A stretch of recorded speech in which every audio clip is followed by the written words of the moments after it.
Tahukah kamu apa yang sebenarnya terjadi setelah perceraian? Mantan istri kamu bakal langsung terjun ke dalam masalah psikologis yang selama ini dia pikir nggak ada. Dan saya bukan ngomong tentang karma atau dia tiba-tiba nyesel dan nangis. Ini jauh lebih dalam dan brutal. Ini tentang apa yang terjadi ketika seseorang mengganti kepastian dengan ilusi dan melihat ilusi itu hancur berantakan. Yuk saya jelasin sambil kamu baca ini. Ada banyak pria yang duduk di apartemen kosong mereka, stalking Instagram mantan, lihat dia posting kutipan tentang awal baru dan hidup bahagia. Mereka nyiksa diri sendiri, mikir dia baik-baik aja di luar sana, sementara mereka sendiri tenggelam.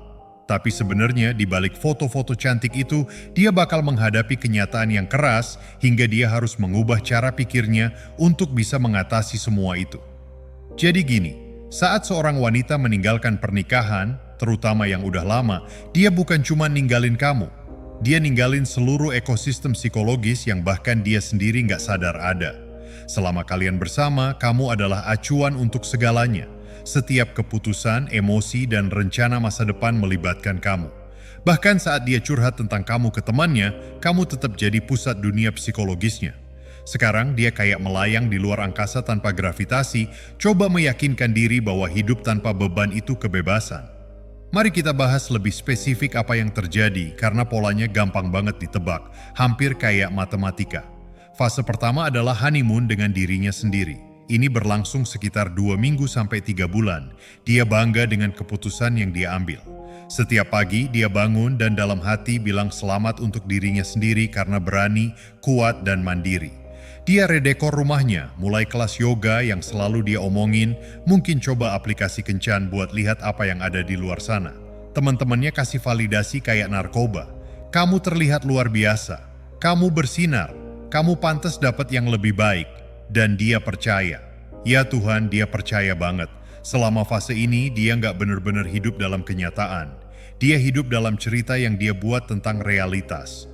Cerita di mana dia jadi pahlawan yang berhasil lepas dari kehidupan yang membosankan, di mana kemungkinan tak terbatas menantinya. Ponselnya bergetar karena pesan-pesan dari pria. Dia menganggap ini sebagai bukti bahwa dia bikin pilihan yang tepat.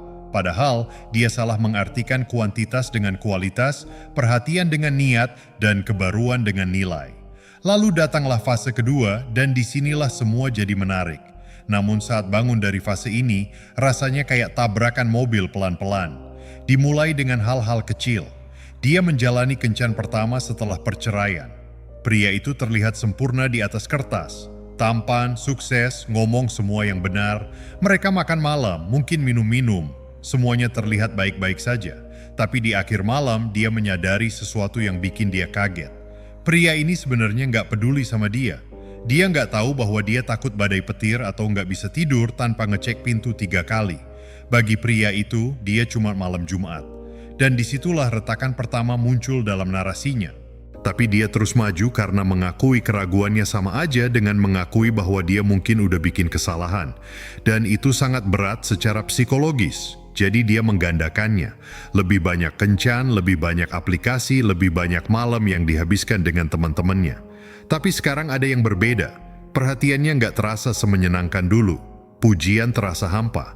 Dia mulai memperhatikan berbagai hal. Bagaimana pria-pria ini ngomong tentang mantan istri mereka. Bagaimana mereka berinteraksi dengan pelayan. Seberapa cepat mereka ingin meningkatkan hubungan secara fisik. Dan tanpa dia sadari, dia mulai membandingkannya dengan kamu. Tentu saja ini nggak secara sadar. Dia masih mempertahankan cerita bahwa kamu adalah masalahnya. Tapi secara nggak sadar, otaknya melakukan pencocokan pola. Pria itu tampak menawan. Dia terus ngobrol sama dia. Dia punya pekerjaan bagus. Tapi dia nggak tersedia secara emosional. Dia menyenangkan dan spontan. Namun dia sebenarnya nggak bertanggung jawab dan minum terlalu banyak. Dan dengan setiap perbandingan, kamu mulai terlihat lebih baik saat dia melihat ke belakang. Bukan karena kamu sempurna, tapi karena kamu dikenal, kamu aman. Kamu sudah di rumah. Inilah saat fase ketiga dimulai. Kepanikan. Biasanya terjadi sekitar bulan ke-6 sampai ke-8. Kebaruannya udah hilang sepenuhnya. Teman-temannya bosan dengar cerita tentang petualangan kencannya. Anak-anaknya jika dia punya juga bertindak aneh karena dunia mereka berantakan. Dan dia terlalu sibuk mencari dirinya sendiri untuk menyadarinya. Dia kelelahan berpura-pura bahagia karena itu yang sekarang dia jalani, sebuah pertunjukan. Setiap postingan saya menjalani hidup terbaik saya butuh usaha lebih. Setiap senyum di depan umum terasa lebih berat. Dia kayak aktris yang lupa kenapa dia ambil peran itu. Kepanikan muncul dalam berbagai cara. Beberapa wanita jadi berlebihan, hampir gila dalam mencari validasi. Lebih banyak kencan, lebih banyak kegiatan, lebih banyak hal yang dilakukan agar nggak berdiam diri dalam pikiran mereka. Yang lain malah mengasingkan diri, menghabiskan akhir pekan di tempat tidur, melihat foto-foto lama, mencoba mencari tahu di mana letak kesalahannya. Tapi mereka semua punya satu kesamaan. Mereka mulai menulis ulang sejarah. Pernikahan yang sangat mengerikan. Mungkin gak seburuk itu. Kamu, orang yang gak tahan berada di dekatnya. Mungkin dia terlalu kasar. Masa depan yang sangat dia yakini. Mungkin dia salah perhitungan. Dan disinilah semuanya jadi sangat psikologis. Dia nggak bisa mengakui kesalahan yang udah dia buat, yang bisa menghancurkan seluruh identitasnya. Dia menghabiskan waktu berbulan-bulan, mungkin bertahun-tahun, membangun identitas sebagai wanita yang cukup berani untuk pergi. Seluruh narasi sosialnya dibangun di atas fondasi ini. Jadi sebagai gantinya, dia melakukan sesuatu yang menarik. Dia menciptakan cerita baru di mana mungkin kamu udah berubah, mungkin kamu udah berkembang, mungkin jika segala sesuatunya berbeda sekarang, itu bisa berhasil. Ini membolehkannya memikirkan gagasan rekonsiliasi tanpa mengakui kesalahannya. Sementara itu, mari kita bahas tentang apa yang terjadi di dunia kencan yang dia jalani, karena di sini kenyataan terasa pahit. Tempat kencan bagi wanita yang bercerai, terutama yang sudah punya anak, bukan seperti yang dibayangkan dalam film komedi romantis. Pria-pria yang tertarik terbagi dalam beberapa kategori yang bisa diprediksi. Ada pemain yang melihatnya sebagai sasaran empuk, seseorang yang rentan dan ingin merasa diinginkan. Ada pria yang sudah menikah dan mencari selingkuhan, tapi lupa menyebutkan istri mereka sampai beberapa kali berkencan. Ada pria yang selalu melajang, tetapi tetap melajang karena alasan yang sangat bagus yang akan segera terungkap. Dan ada beberapa pria yang benar-benar baik, tapi mereka sudah punya pasangan atau banyak pilihan. Dan dia bersaing dengan wanita yang nggak datang dengan beban perceraian dan anak-anak. Dia mulai menyadari sesuatu yang menakutkan. Nilai pasar yang dia kira dia miliki ternyata nggak ada. Semua kecocokan di aplikasi kencan, fata morgana mereka cocok dengan semua orang. Pujian tentang betapa cantiknya dia, mereka copy-paste ke puluhan wanita. Itu dia kimia yang dia rasakan. Dia merasakannya dengan siapapun yang bersedia tidur dengannya. Kerasnya dunia kencan setelah perceraian menghantamnya kayak petinju profesional. Dia nggak istimewa, dia nggak unik, dia cuma salah satu profil di antara ribuan lainnya. Tahap keempat adalah perhitungan. Ini biasanya terjadi sekitar tanda 1 tahun, meskipun bisa lebih lama bagi wanita yang keras kepala atau pandai menipu diri sendiri.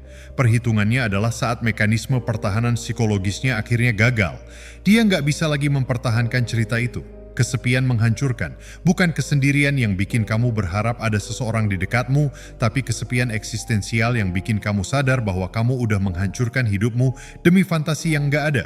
Dia bakal duduk di apartemennya suatu malam, mungkin setelah kencan yang mengecewakan lainnya, atau akhir pekan lainnya di mana anak-anak bersama kamu, dan semua itu bakal menimpanya sekaligus.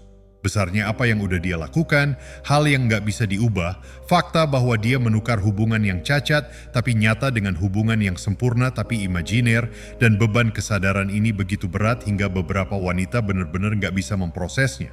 Otak mereka mematikan pusat emosi hanya untuk bertahan. Inilah saatnya teks tengah malam mulai dikirim. Kamu tahu yang itu biasanya datang antara jam 11 malam dan jam 2 pagi. Mereka dimulai dengan santai. "Hei, apa kabar?" Atau, "Aku cuma mikirin saat itu." Tapi yang sebenarnya dia katakan adalah, "Aku tenggelam dan kamu satu-satunya pelampung yang kuingat." Kadang-kadang itu teks marah yang menyalahkan kamu atas hal-hal yang terjadi bertahun-tahun lalu karena marah lebih mudah daripada menyesal. Kadang-kadang isi teksnya sedih, mengenang masa-masa indah, menguji untuk lihat apakah masih ada hubungan. Namun semuanya punya arti yang sama. Rumput tetangga nggak lebih hijau. Itu rumput sintetis. Namun yang sebenarnya terjadi dalam otaknya selama ini, Dia mengalami disonansi kognitif pada level yang benar-benar mengubah jalur sarafnya. Setiap hari, otaknya harus mendamaikan dua kebenaran yang bertentangan. Aku bikin keputusan yang tepat dengan pergi, dan aku menderita dan segalanya jadi lebih buruk sekarang. Tekanan psikologis dalam mempertahankan keyakinan yang saling bertentangan ini benar-benar melelahkan. Itu mempengaruhi tidurnya, nafsu makannya, dan kemampuannya berkonsentrasi. Beberapa wanita mengalami gangguan kecemasan, yang lainnya jatuh ke dalam depresi. Banyak orang mengalami semacam mati rasa secara emosional yang bikin mereka nggak bisa merasakan apapun lagi secara mendalam karena merasakan berarti menghadapi kebenaran. Izinkan saya bercerita tentang sindrom minggu malam. Ini adalah fenomena ketika wanita yang bercerai mengalami momen terburuknya di minggu malam. Tahu kenapa? Karena malam minggu adalah saat pertunjukan berakhir. Akhir pekan sudah berakhir, gangguan sudah hilang, anak-anak sedang tidur atau di tempat kamu. Besok adalah hari Senin dan minggu berikutnya berpura-pura semuanya baik-baik saja. Dan di saat hening itu, biasanya antara bersiap tidur dan benar-benar tertidur, kebenaran terungkap. Dia sendirian, benar-benar sendirian. Nggak mandiri, nggak bebas, nggak berdaya, cuma sendirian. Dan alam semesta tampaknya punya selera humor yang kejam tentang ini karena sekitar waktu dia mencapai puncak penyesalan, kamu mungkin mulai pulih. Kamu udah melalui fase-fase kamu sendiri, kaget, marah, sedih, tapi pria biasanya memproses perceraian dengan cara yang berbeda. Kita menginternalisasi, kita membangun kembali, kita fokus pada tindakan, bukan emosi. Jadi pada saat dia menyadari apa yang udah hilang darinya, kamu udah mulai jadi seseorang yang baru, seseorang yang lebih baik, seseorang yang belajar dari pernikahan dan perceraian. Seseorang yang, ironisnya, mungkin adalah pria yang selama ini dia inginkan darimu. Hal ini menciptakan ruang penyiksaan psikologis baginya karena sekarang dia bisa melihat versi diri kamu yang selalu dia inginkan, tapi udah terlambat. Kamu mencapainya tanpa dia karena kehilangan dia dan pengetahuan bahwa dia mengkatalisasi kemajuan kamu tetapi nggak bisa merasakannya. Itu adalah jenis neraka khusus yang bikin dia nggak bisa tidur di malam hari. Mari kita bicarakan tentang apa yang terjadi dengan lingkaran sosialnya selama ini. Karena persahabatan wanita, terutama seputar perceraian, menarik dari sudut pandang psikologis. Awalnya teman-temannya adalah pendukungnya. Mereka mendukungnya, bilang bahwa dia pantas mendapatkan yang lebih baik dan membantunya menciptakan narasi bahwa pergi adalah tindakan yang berani dan benar. Namun seiring berjalannya waktu, dinamika berubah. Teman-temannya yang sudah menikah mulai menjauh. Gak secara sadar, tapi secara naluriah. Dia sekarang jadi ancaman, pengingat bahwa pernikahan bisa hancur. Seorang wanita lajang yang mungkin menarik perhatian suaminya. Undangan makan malam berpasangan berhenti datang. Obrolan grup terus berlanjut tanpa dia. Teman-teman lajangnya, mereka yang dia pikir bakal jadi suku barunya, sekarang jadi pesaing. Mereka semua mancing di kolam terbatas yang sama, dan persahabatan jadi hal yang sekunder dibandingkan dengan kelangsungan hidup. Lagi pula dia nggak bener-bener lajang kayak mereka. Dia punya barang bawaan, sejarah, anak mungkin. Dia berada dalam kategori yang berbeda dan semua orang tahu itu meski nggak ada yang mengatakannya. Jadi dunia sosialnya yang seharusnya meluas setelah perceraian malah menyempit. Dia mendapati dirinya punya lebih sedikit teman sejati daripada sebelumnya. Kesepian semakin parah. Sistem pendukung yang diandalkannya ternyata bersifat kondisional dan tergantung cuaca. Dia menyadari sesuatu yang menakutkan. Kamu bukan cuma suaminya. Kamu adalah sahabatnya, kontak daruratnya, orang yang selalu ada untuknya, tempat amannya. Dan dia membuang semuanya itu untuk apa? Karena gagasan bahwa sesuatu yang lebih baik sedang menanti. Inilah kebenaran psikologis yang jarang dibicarakan. Wanita yang meninggalkan pernikahan, terutama yang sudah lama, seringkali mengalami sindrom hubungan hantu.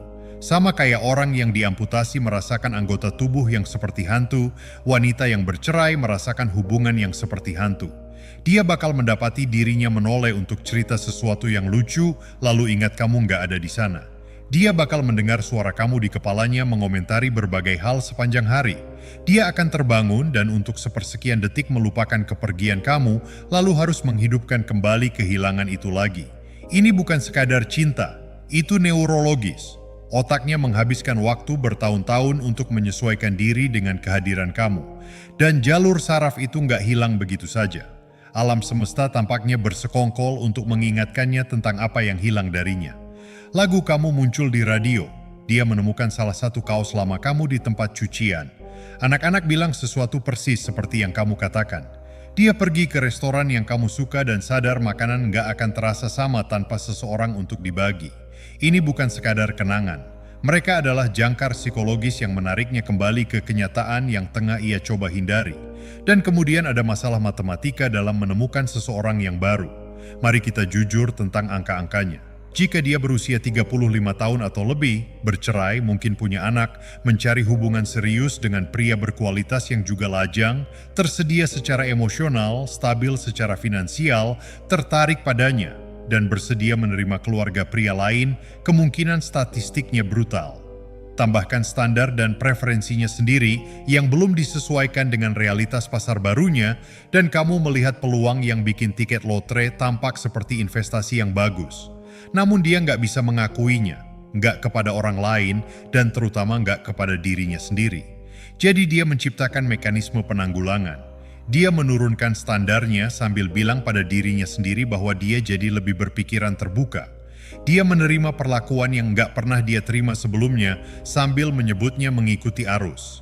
Dia menoleransi sikap nggak hormat dan membingkainya sebagai sikap nggak mempermasalahkan hal-hal kecil. Setiap kompromi mengikis harga dirinya. Namun alternatifnya, mengakui bahwa dia udah bikin kesalahan besar adalah hal yang tak tertahankan secara psikologis. Beberapa wanita masuk ke fase renovasi. Mereka tiba-tiba jadi terobsesi dengan pengembangan diri. Tapi bukan yang sehat, yang putus asa, rambut baru, tubuh baru, gaya baru, bahkan kepribadian baru. Mereka coba jadi orang lain. Seseorang yang mungkin lebih sukses dalam realitas baru ini. Tapi itu kayak merapikan kursi geladak di kapal Titanic. Masalahnya bukan pada penampilan atau tindakannya. Masalahnya adalah dia salah menghitung secara mendasar apa yang tersedia dan apa yang dia miliki. Yang benar-benar tragis adalah mereka yang cepat terjebak dalam hubungan rebound dan coba memaksakan hubungan itu jadi serius. Mereka ketemu seseorang, siapa saja, yang menunjukkan minat dan langsung coba meniru apa yang mereka miliki dengan kamu. Mereka memperkenalkannya kepada anak-anak terlalu cepat. Mereka mendorong komitmen sebelum kepercayaan terbangun. Mereka mengabaikan tanda-tanda bahaya karena bersama seseorang yang bermasalah terasa lebih baik daripada sendirian. Hubungan ini selalu hancur, biasanya secara spektakuler, bikin dia semakin rusak daripada sebelumnya. Dan di tengah semua ini, kamu adalah hantu yang menghantui segalanya. Bukan karena kamu melakukan sesuatu, tapi karena kamu adalah standarnya. Entah dia mengakuinya atau enggak, setiap pria dibandingkan dengan kamu.